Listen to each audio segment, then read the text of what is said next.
Well, tonight we have the 8th of our lecture series, which we expect to continue. Don Mack is a survivor of the USS Indianapolis, and we welcome his lecture tonight. Don?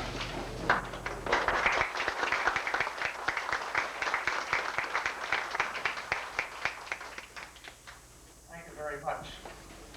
It's been a few years since I got up in front of a gathering like this to give it a little bit of a talk. So I hope that you'll bear with me. I'm trying to jog my memory back 50 years to remember a lot of things that have happened. And I may be a little bit rusty on a lot of them. So I brought my Bible along with me. And just to give you a few items about the USS Indianapolis, I'll give you a few specifications.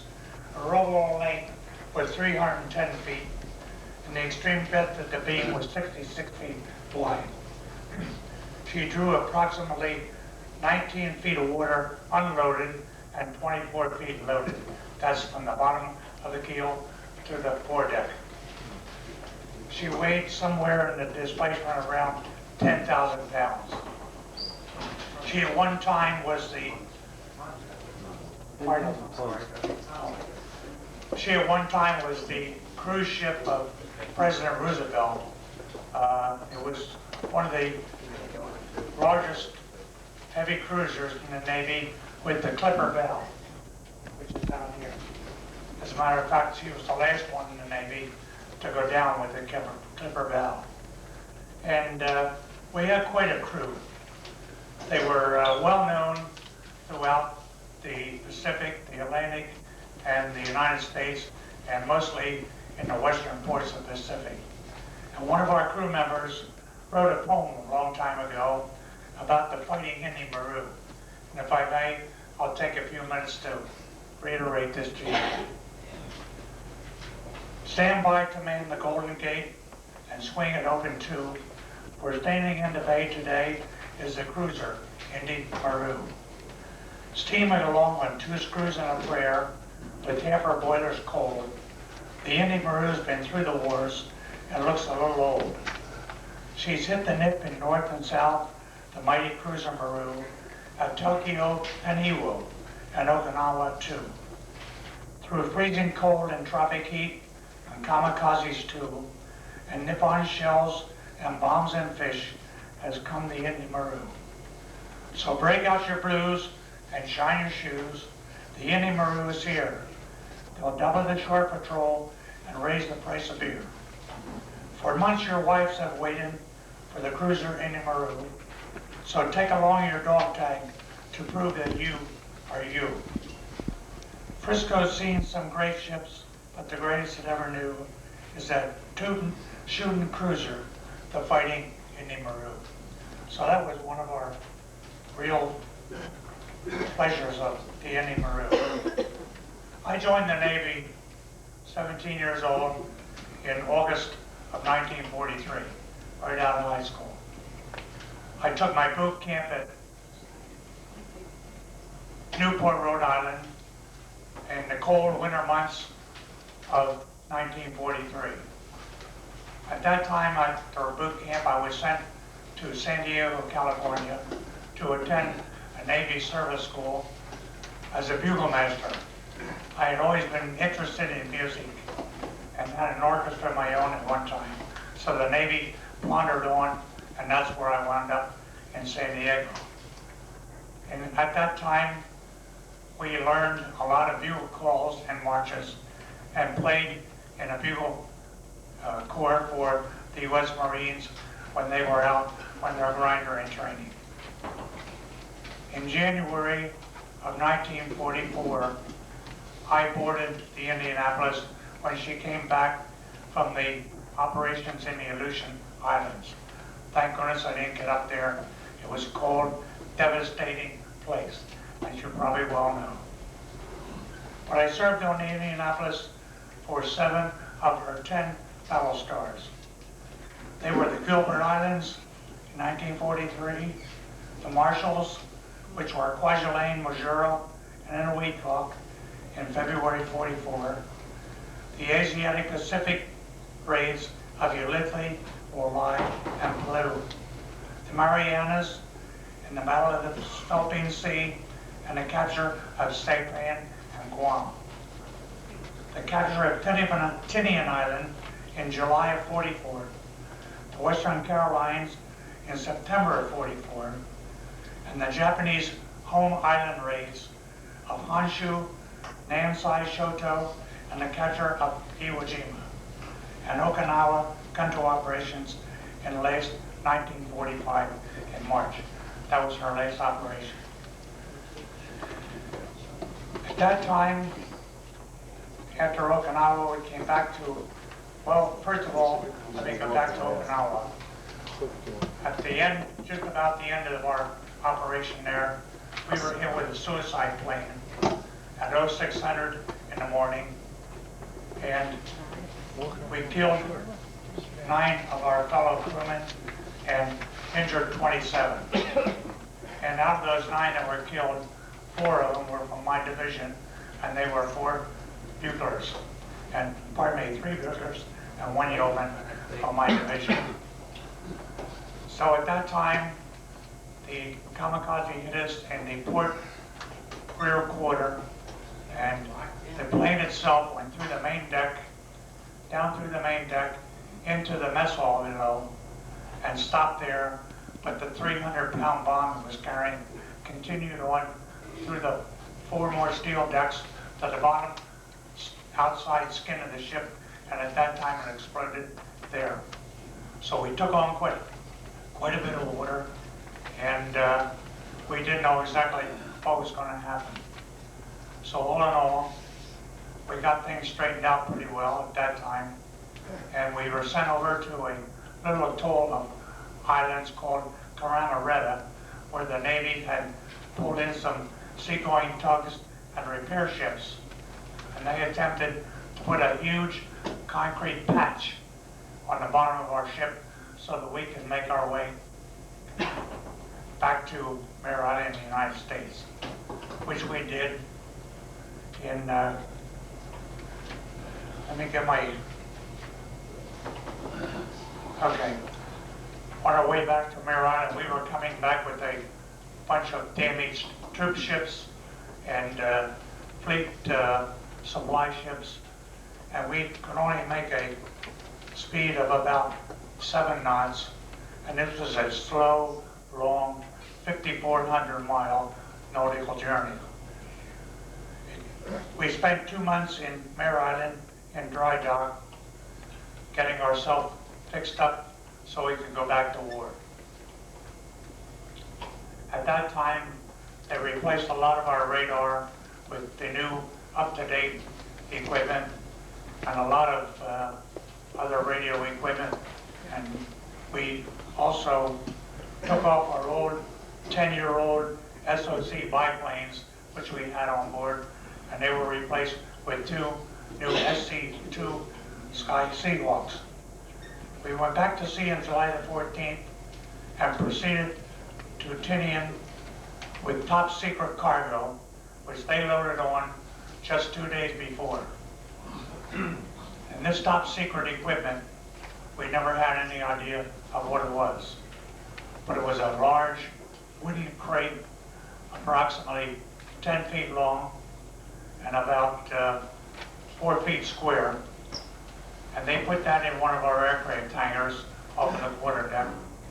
And they also loaded on a small metal box, which they took up into the bow of the ship in officers' quarters and welded it down to the deck in that area. This was guarded by 4 Marine officers with machine guns. The crew had no idea of what was going on. The captain had no idea of what was going on because he was under sealed orders until we were underway and out to sea through the Golden Gate. We proceeded then to Tinian, as I said, with our secret cargo, and we arrived at Pearl Harbor on the 19th, 74.5 hours later, and we made Pearl Harbor in 21 knots. We left on the 19th at 1700 hours and crossed the date line July the 21st and 22nd. That was 1,300 miles and another 2,000 miles to Tinian. We made that trip in 9 days at an average speed of 25 knots, and that was 5,400 nautical miles.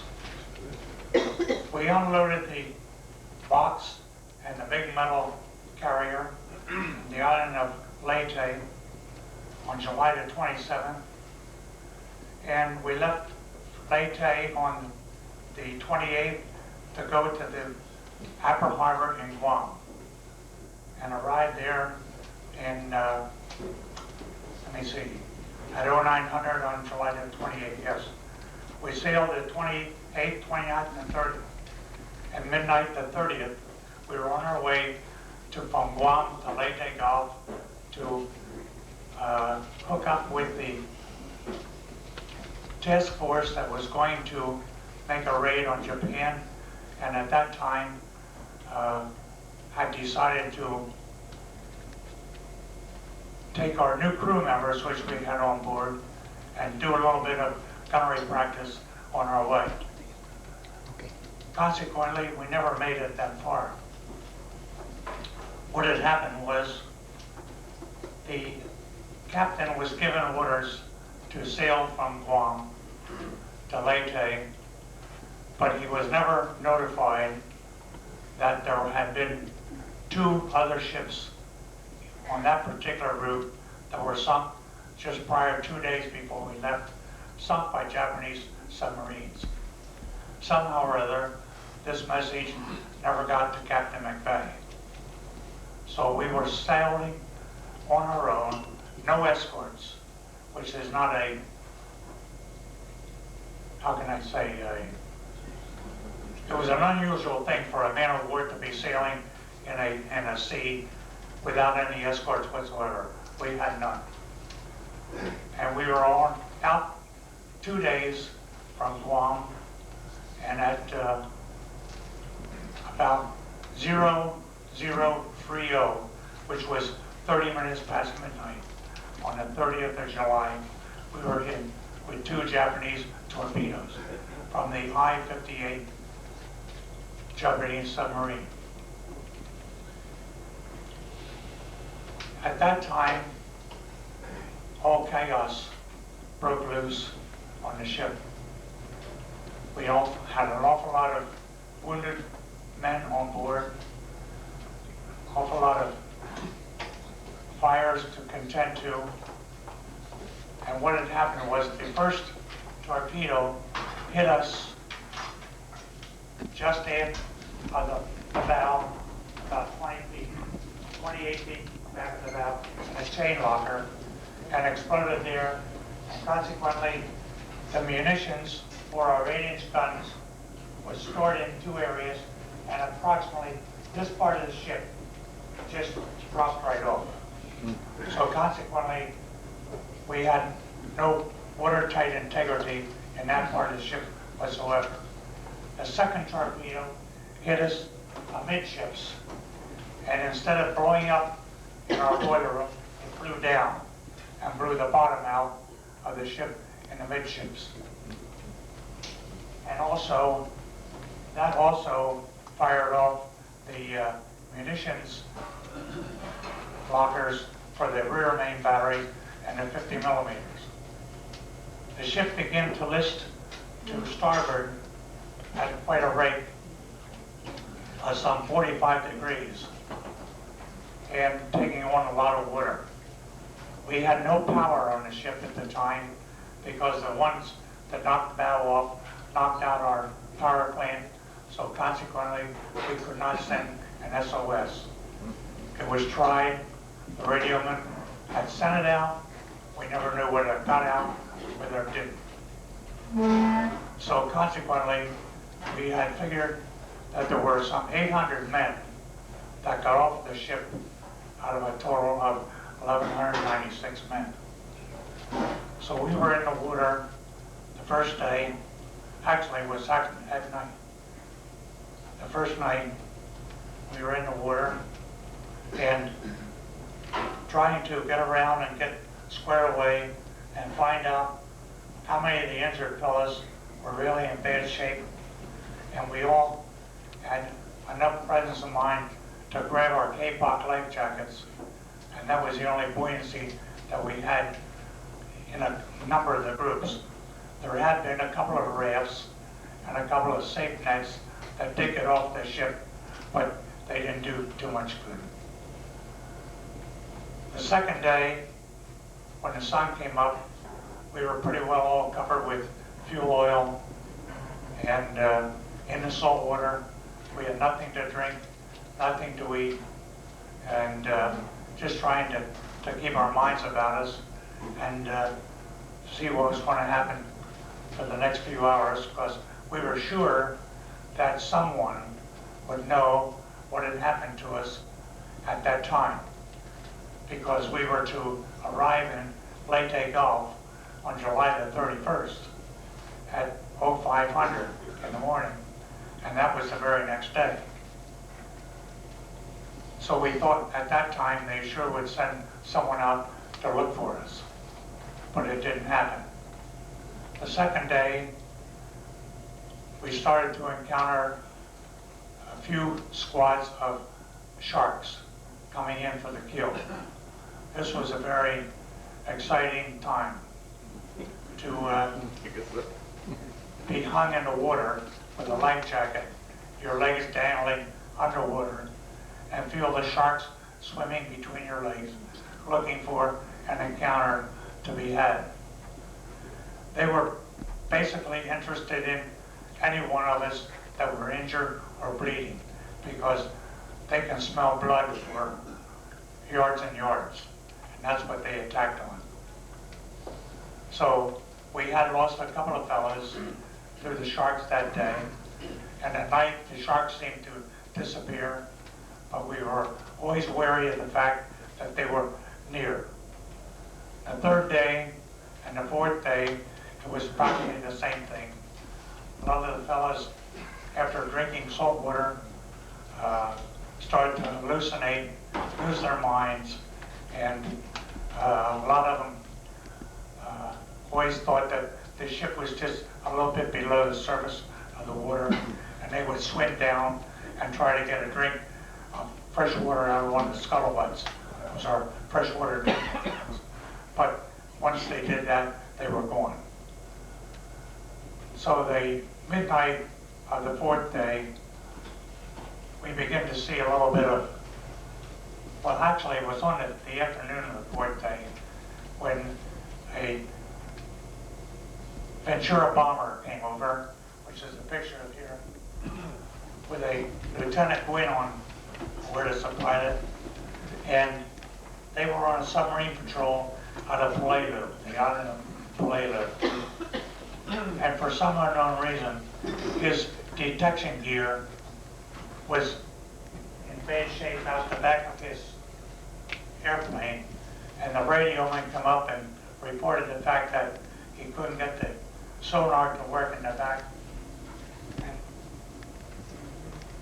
this sonar was on a line that came down the back of the plane to trail near the water, and they could pick up the sound of the subs underwater.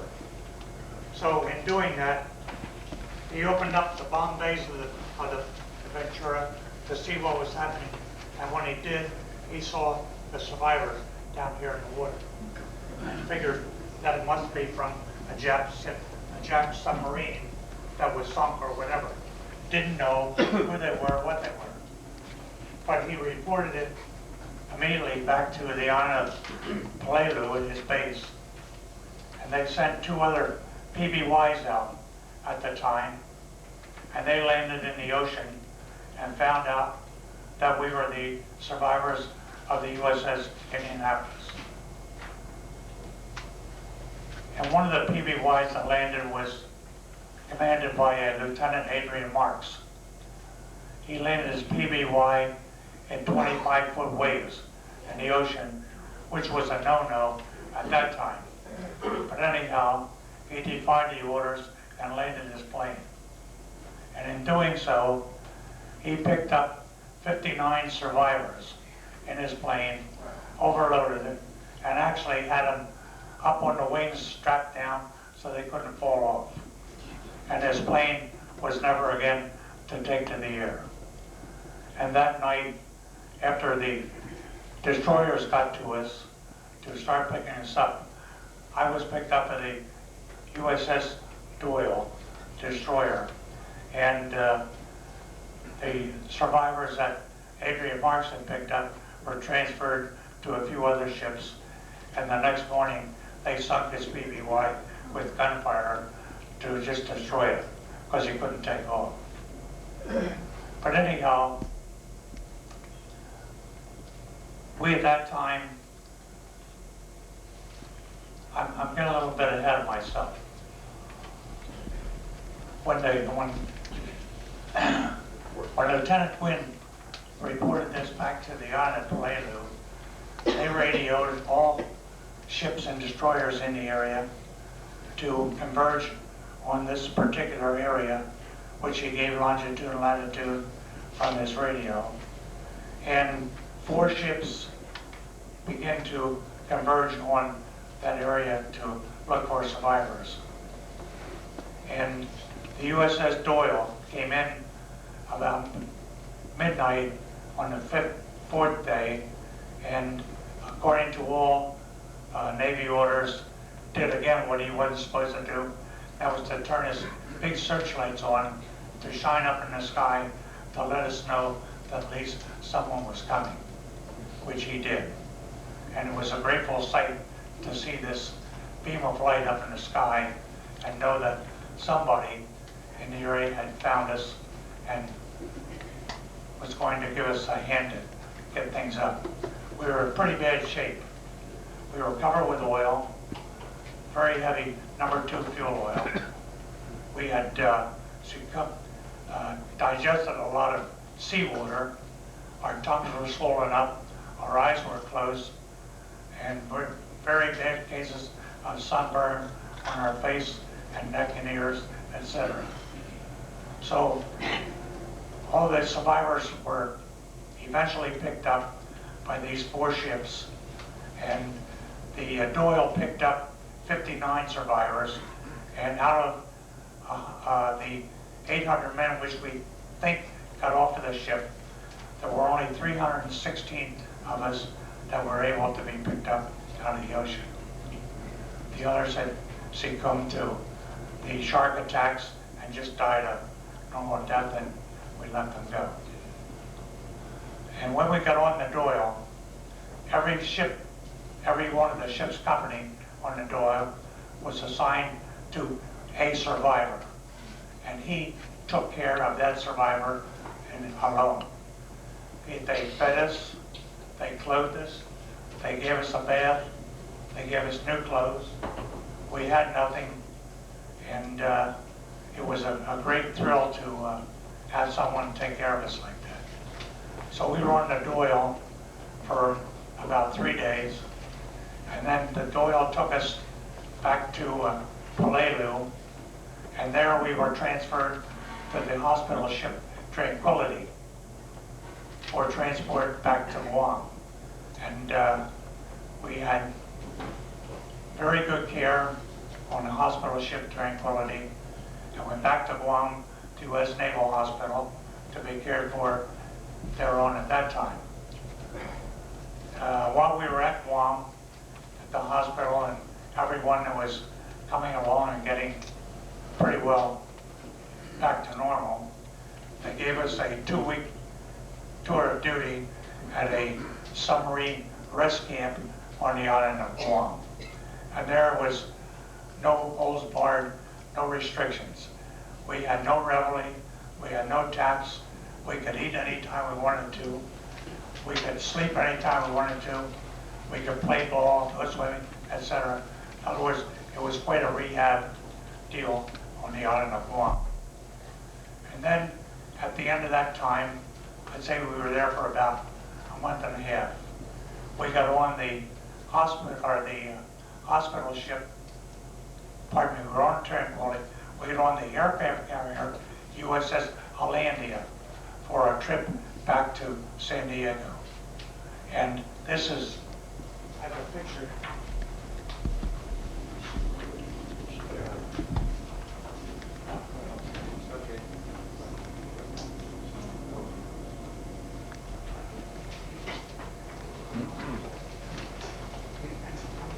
These are the 316 survivors that got back to San Diego on the USS Hollandia. We have quite a group. I could only recognize one gentleman out of the whole area, and that was my friend, a Marine Corps Sergeant, Sergeant McCoy. And that's his picture right here. It looks like a little miniature one, but I recognize him on that picture. I could never find myself. I don't even remember the picture, but I know it was there. My wife said I'm back in here somewhere, but I couldn't. I don't know how she knew it, but that's the way it was. But anyhow, we got back to San Diego, and we were all given a 30-day survivor's leave. And at that time, I came back to my hometown, which was Easton, Pennsylvania, for a survivor's leave, 30 days, got married, and had to get back to San Diego. Yes, sir. Point of information, if you had been hit while carrying the bomb, was that disarmed? No. Sure. So it would have gone, blown No. up. It was disarmed. Well, It was disarmed. The armor part of the bomb was in the bow of the ship, in that metal box. That was actually the detonator of the plutonium or whatever it might have been. I don't know whether it would have gone up or not. Not a chance. Not a chance. Not a chance. If it would have, there'd still be a hole in the ocean. Let's put it that way. I don't know. I don't know the ifs and ands about it, really. All I know is that that metal box contained the detonator for the plutonium of the bomb, which was called Big Boy, I believe. Was it not? Yes. Yeah, okay. And actually, we only took the one bomb over. That was the one that was dropped on Hiroshima. And the one that was dropped on Nagasaki, I believe, went over by other aircraft. So, I terminated my 30-day leave and went back to San Diego. Was transferred to the naval base in San Francisco and spent about 4 weeks there. And all at once I got orders to go back out to sea, which really shook me up. I couldn't see myself going back out to sea on another ship and not knowing what was going to happen. But at this time, the war was just about over. I think when the war was over, wasn't VJ Day August 17th, 19th, August 14th, was it? Okay, missed that. You should have told me that. August 14th. But anyhow, I sure wasn't interested in going back out to sea. So I was fortunate enough to be able to pull a few strings in Washington, D.C. through some friends of mine and friends of my family. And I got transferred to the court-martial of Captain McVeigh in Washington, D.C., which was about to convene at that time. And I have to, here we are.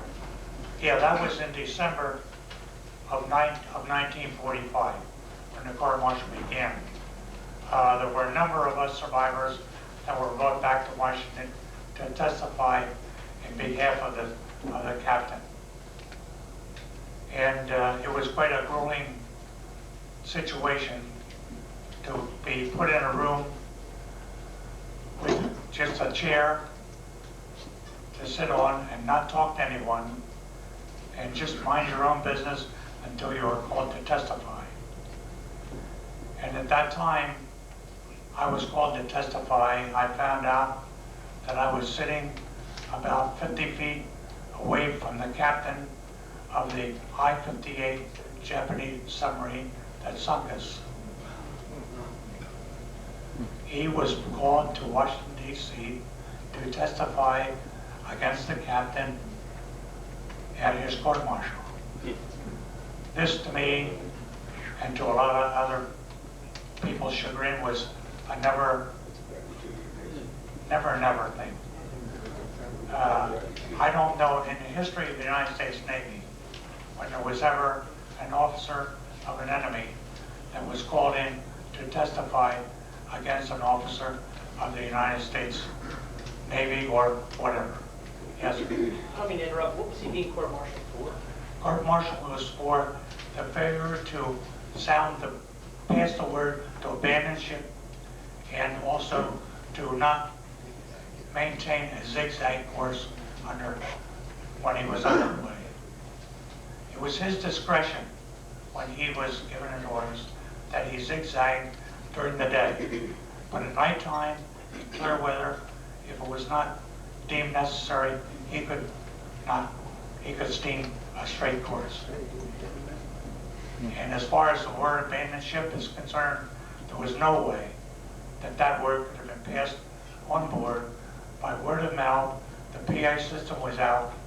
There was so much utter noise and chaos on board, it wouldn't have done a bit of good. So these were the two things that he was being court-martialed. When you had the atomic bomb going out, did you have a destroyer escort? No, sir. No, sir. We steamed from San Francisco to Pearl Harbor to Tinian in 9 days alone. Pardon? Did you zigzag? No. Straight course, 29 knots. Top speed? Top speed was 32. We don't push it. Yes, sir. Where were you when the torpedoes hit, and how did you get off the ship? Well, the torpedoes hit at 0030, which was 30 minutes after midnight. I had just gone on watch at 11:45 up on the flying bridge with the captain, the officer of the deck, and the 2 yeomen, and the skipper was in his seagoing cabin just behind the flying bridge. And I was up there when the first torpedo, well, both torpedoes hit up there. Yes, sir. I'd like to make a comment. I'm an Army veteran myself. Never had that much respect for the Navy until I read the book, The Sinking of the USS Indianapolis. And to see you standing here today healthy is one of the biggest miracles I've ever... I hope I'm healthy. I went one of those home. Well, It was just incredible story. well, it's something that we know when you're 19 years old, you can take a lot. Yeah. Today, it probably lasts about 20 minutes. And that's, all I can say is, you do what you gotta do. It's just good to see you like this. Thank you, yes. What were the sharks using daily? About 100 men, somewhere down there? Oh, I can't give you an exact count because we were spread out for approximately 20 miles long and 10 miles wide. So there were groups and groups and groups. As you see here, maybe 4 or 5. When I first got off the ship, I was in a group of about 60, if I remember correctly. But when they pulled me out of the water, I was with about 15 men. And again, we had the Kapok life jackets, which I assume you're all familiar with what they are. They're the old jobbers with a jacket and a heavy collar. And no, not even a Mae West. That was even worse than the Mae West. And it had 2 straps that went down between your crotch and snapped in the front so that you couldn't fall out of the Kapok. And when they pulled me out of the water, I think the Kapok weighed more than I did. Because they were guaranteed 36 hours. Mine lasted 5 days. Yes, sir. They got waterlogged after a while. They sure did. Because during World War II, one of our grade school projects was to go out and pick kapok in the fields for those life jackets. Right, right. So it's a wonder you survived the time you did with that jacket. Well, if any of you folks like to lose weight, get in the water for 5 days with nothing to eat or drink. I'll guarantee you it's better than Weight Watchers. I lost 45 pounds in 5 days. Yes, sir. The gentleman's question here, do you remember how you got off from the bridge where you were? I Well- know the ship went on its starboard side. right? Yes, the ship went off the starboard How side, did you get off then? and I was up on the bridge with the skipper and the officer of the deck, and he had sent an engineering officer down below to check out the damages below, but he never came back. And when the skipper said to the OD and myself, being a bugler, and the yeoman, "Let's go, boys," and we jumped over the bulkhead of the side of the bridge, walked down the side to the signal bridge, jumped over another bulkhead, went down the skin of the ship. And on the bottom of the ship, as you know, there are vanes that are out on about a 40-degree angle to keep the ship from really rolling completely over. It's an anti-roll bit thing. On the port side, I jumped off of that vane because it was up out of the water. That's how far we had listed over.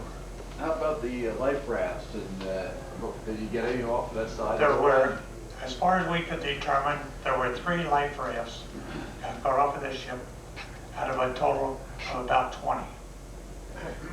The reason being, when we were in Mare Island, just before they put the atomic bomb on, we were given a new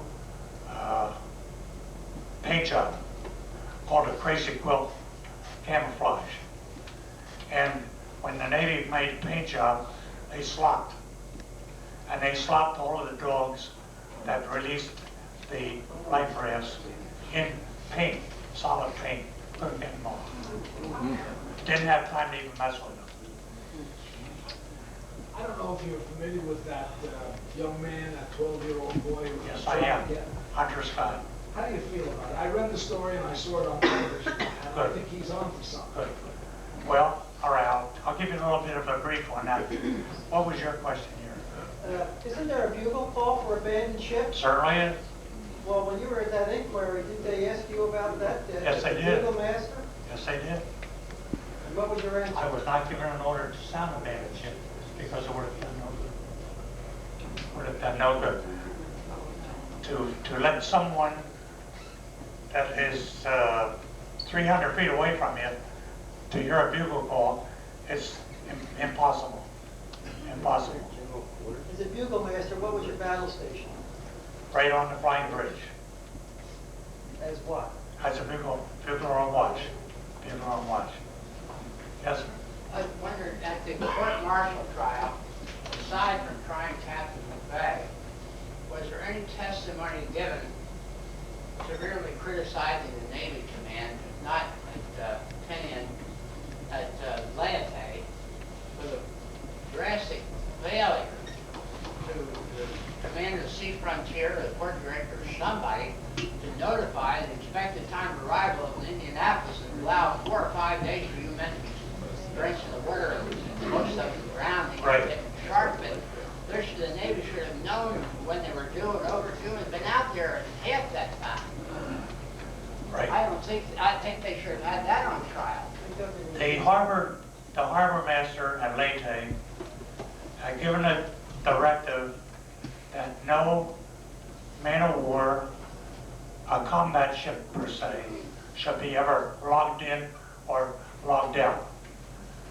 There should be no radio communications in reference to this due to the fact that they didn't want Japanese interference to know where the ships were going, coming and going. And there was a message sent out from Guam radio, and it got into the harbor master's office as a garbled message. But they did not ask for a repeat of the message and just disbanded it. So therefore, they didn't know whether we were due out or whatever, or when. Yes, sir. When was it known that the ship went down? When the survivors were spotted? When this gentleman radioed back to Toledo that he has spotted the survivors from the Indianapolis. That was it. Yes, sir. Sir, I served on a Spruce class destroyer in the 80s, and I used to go out at night and just look out at sea.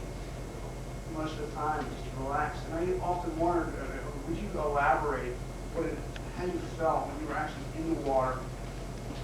I used to, just think about the shark. I read the book before, while I was in, and what were your feelings when being helpless in the water and seeing those sharks and knowing they were there?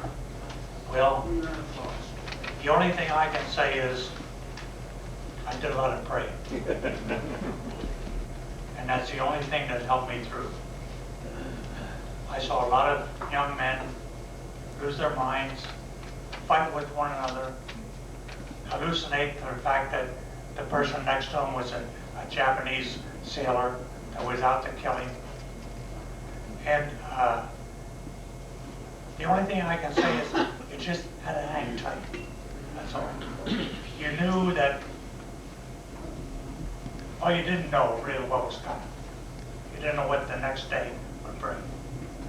But as time went on, you just put your faith in the Lord that He was going to pull you through. That's the only thing I can say. Sleep?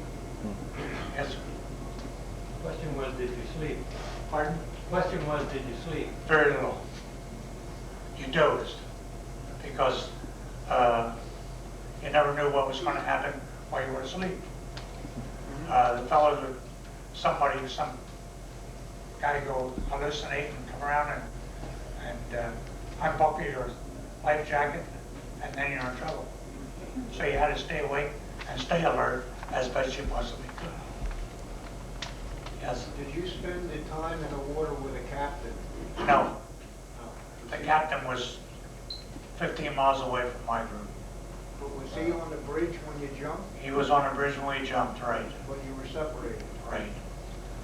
We were always taught, if you ever had to abandon ship, the first thing you do is get in the water and swim, swim, swim. Swim as far as you can, as fast as you can, and don't stop. And I did that, and I turned around, and I saw the fantail, or the stern of the ship, sticking up in the air with the two brass screws going around like a whirlpool going down. That was it. Because the suction can be tremendous. And there were a lot of underwater explosions when the cold water hit the boilers. And they blew up. Yes? Do you think being coated with the heavy oil protected you from being more severely burned? No, because that didn't happen until after you were in the water. I mean, there was no fire on the water. No, I mean from the sun. Oh, well, that, yes. Oh, yes. You think it repelled the sharks? No. No.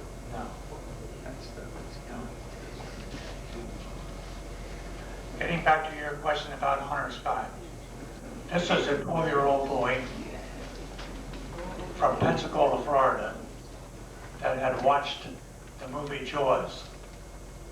And in that movie, there was a segment of a fella that said he was on the Indianapolis and was in the water and was attacked by these sharks. I don't ever remember who he was, or it was a movie. But anyhow, it stirred Hunter Scott to the point where he said to his dad, he said, something ought to be done about this. That Captain McVeigh had no reason to be court-martialed the way he was. So he took it upon himself to write an essay on this thing, and made quite a project out of it for his school. Consequently, word got around that he wanted to introduce a bill in Congress to get a commendation for the USS Indianapolis and to exonerate Captain McVeigh's name from naval records as being a court-martialed captain. We don't know yet what the status of the bill is. We don't know what's going to be the outcome. We can only hope that it will be something. There was a statement made by one of the officers in the Navy Bureau that the McVeigh trial was once and done, over with, forget it. So it's a foregone conclusion to many of us that, well, what's going to happen? Nothing. I think eventually, Well, we only hope so. as time goes by. Yes, but it's a long time going Yeah, by. but nobody knows what happens. No, well, that's right, yeah. Yes, Look, the It's book a- has been available for years. Pardon? Why, the book has been available for years. Why do we have to depend on a 13-year-old boy?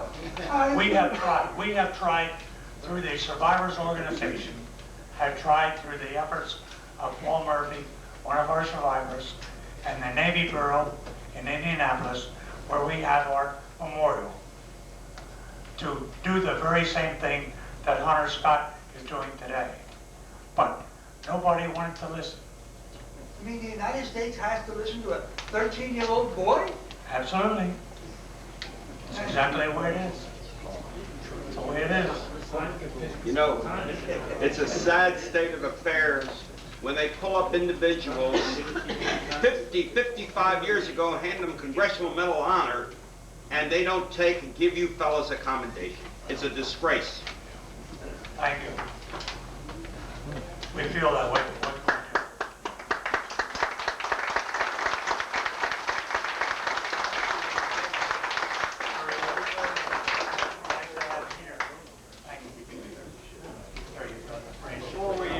Before we go further, I have a little bit of overhead work that I have to do here. I've got to count, I believe that we have about 97 people here. I've counted several times and come up with the same number. But the library would like to know the breakdown, how many adults, how many high school age, 14 to 18, how many elementary age, 6 to 13, how many preschool, 1 to 5. I don't recall seeing any preschool. Do we have 1, 2? Oh yeah, 1.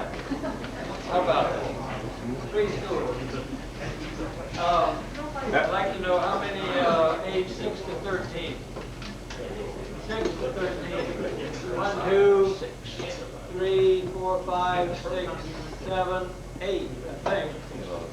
May I make a suggestion? No, not yet. You're not. May I make a suggestion? All right.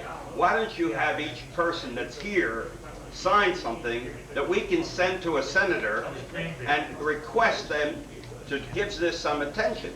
You've got almost 100. I need to have somebody take charge of it. I'll be glad to do it for you. Okay. Well, I'll get the paper available and we'll do that at the end of the meeting. I've counted 8 elementary, 6 to 13. That's close enough, I guess. How about high school age 14 to 18? 14 to 18. 1, 2, 3, 4, 5, 6. Nancy, you have a pen? 1, 2, 3, I think 6. Okay. Pardon me, Don. Yeah. I'm passing some pictures around here of the memorial that we have erected in Indianapolis through the efforts of many corporate grants and also donations from survivors. And I just have a picture here, you can see it, of the memorial that's out there. And these are snapshots closer with it, of the front and the back of the memorial. And this was erected on property given to us by the Navy Department in Indianapolis. There's been a suggestion, yes. I'm sorry, just want to Okay. with such an important cargo, why were you not escorted at all? And why were you alone when you were coming back? Doesn't make sense. Does it make sense? Were you going at high speed? We were going 29 knots. Huh? The shore can't go too fast, too long. Oh, You had, before you got a change.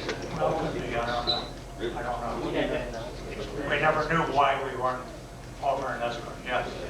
When did you find out what you were carrying? While we were in the water. When we Going were to? picked up, when we were picked up out of the water. Oh, you didn't know until I after? didn't know what an atomic bomb was. Did anyone know what an atomic bomb was? No, I didn't know if you knew when you were, No, you had no I had idea. no idea. There were a lot of rumors going around the ship as to what we were carrying. And one of the rumors was we had a crate of autographed toilet paper for General MacArthur.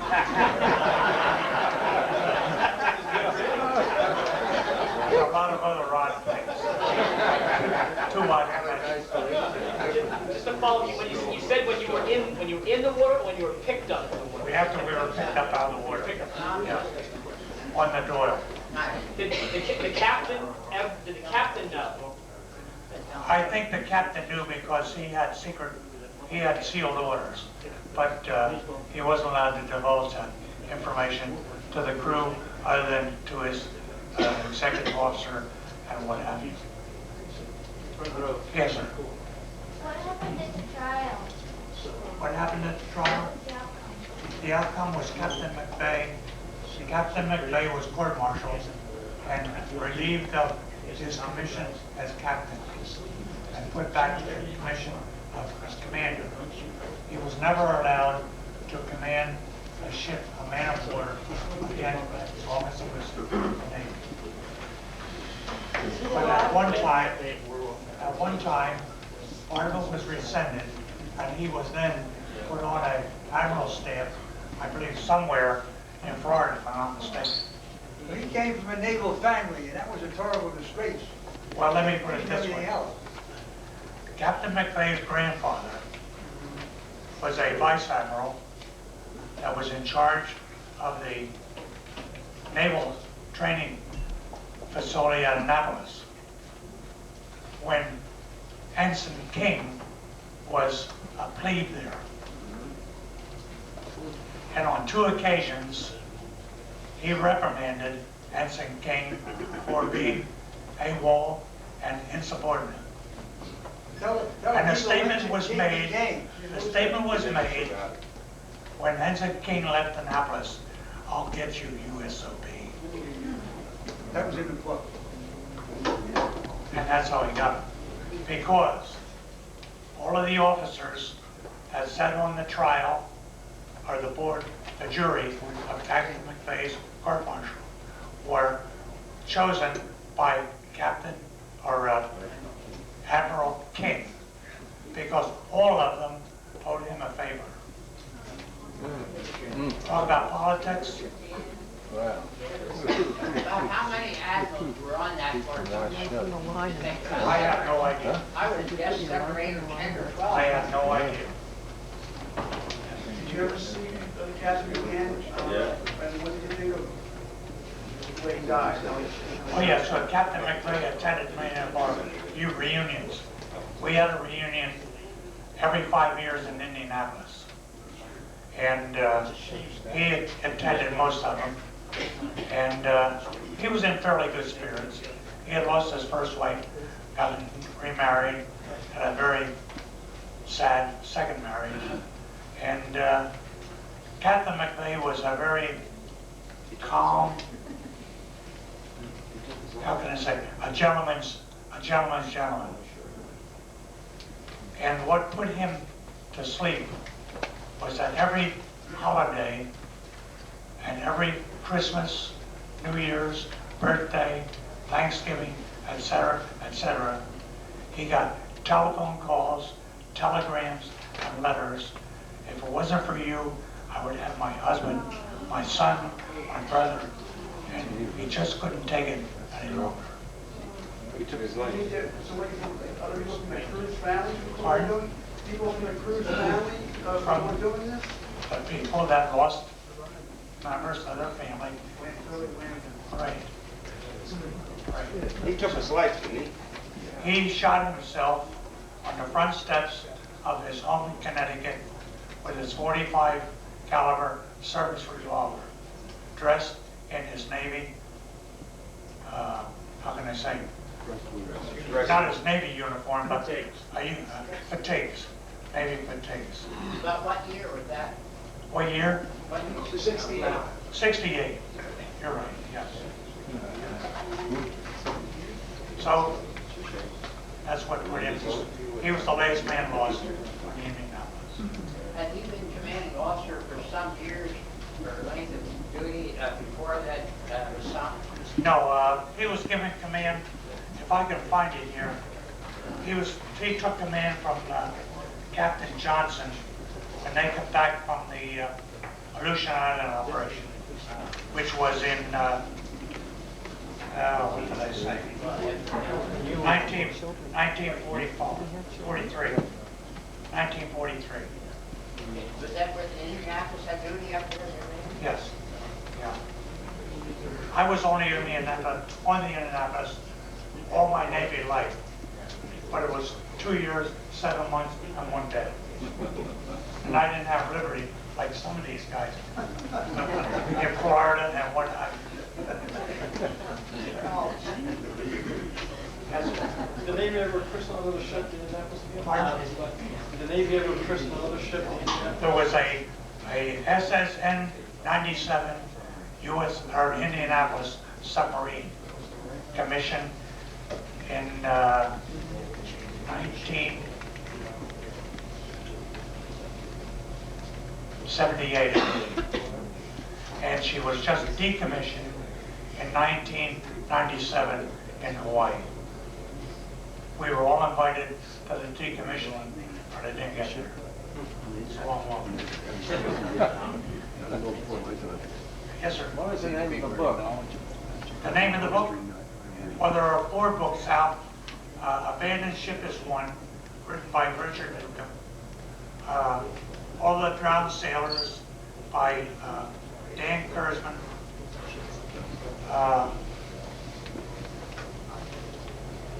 I cannot remember the other 2, but there are 4 books. One of the ones, the sinking of the USS Indianapolis. Well, this is not. This was a book that was put out by Turner Publication in Paducah, Kentucky. The whole story of the Indianapolis is in here, right through from its inception to its sinking, the court-martial, and the crew list when it was sunk in 1945. Is it still in print? Pardon? Is it still in print? No, it is not. Doesn't the Naval Museum down at the Penn's Landing still have a display? A few years ago, they had a complete display on it. Of what, the Indianapolis? In Indianapolis, from start to finish. Maritime Museum. The Maritime. No, the Maritime, oh yes. That's still there, as far as I That's a know. wonderful display. Pardon? It's a wonderful display. Yeah. I understood that at one time, there was a model of the Indianapolis constructed by a man from Indiana out of steel, that this model was some 8 feet long and 4 feet wide with everything on it that was supposed to be on it. The Maritime Museum bought it from this man for X number of dollars, I don't know how much, but we offered, when we found out about it, we offered to buy it back from the Maritime Museum, but the curator would not listen to us because we wanted to display it in Indianapolis where our memorial is. So that's all I know about that. Have you read all of or some of the books about? Some of them. Is there one that you would suggest reading? Oh, I think abandoned ship is the closest thing to what happened here. And so is this. I took a book right out of the library, right here about 5 years ago. Yeah. Very well done. Yeah. Right upstairs. Is that by Richard Newcomb? That may have been the one, Yeah. I was very impressed with that. Yeah. In your estimation, would the call abandoned ship have been helpful, had saved lives? You say, would it have? Yes, as far as being the basis for this court martial, would that call have been made, really saved any more lives? Had we had power to power the PA system and all of these speakers in the cruise quarters? Yes. But there was no way that you could have done that from the bridge, which was 128 feet off the water. Well, then what grounds did they have to court martial? Good question. Good question. We don't know. How much time from the time the torpedo hit from actually sank down? 15 minutes. I'm sorry, 12 and a half minutes. 12 and a half minutes. Can you whistle abandoned ship? I wouldn't even attempt it. Yes, sir. We were out at the dedication, Commander Haynes, who you'll see referred to in the book, he was the medical man on the ship. He said to Commander Redmayne, who was the engineering officer, of all the books that he read, now Commander Haynes saying, All the Drowned Sailors really was a book that really, and he's quoted many times in it. Just, I have not read it. I said that was, I'm only quoting what he said, I heard it over it. Yeah. That could very well be. There was a suggestion made that anyone that's interested could put their name to a list, and something to the effect that we'd indicate that Captain McVeigh should be exonerated. Name and address. Name and address. So I have some pages here, and we can use the back of these sheets. I have some handouts here. Some of you came in late and didn't get them. There's a few handouts here. Yes? If everybody puts their name and address, what I will do is formulate a letter and send it to the Secretary of Defense, Cohen, and ask him to act upon this. Not that it means anything, but we can try. You're a congressman or you're a senator? Well, no, I was going to go directly to Defense, Secretary of Defense. That'll go right to top man. Copies to the others also. Yes. Okay. That'll go right in the can. You're better off going to your senator. To? To your senator. Yeah. Yeah, they'll can it. Call them all. Will it? We don't have enough armed forces now to start it in Canton. Yeah. You're right. You're right. Could you give us a brief preview of what's coming up next month? Maybe mention briefly the models or something like that.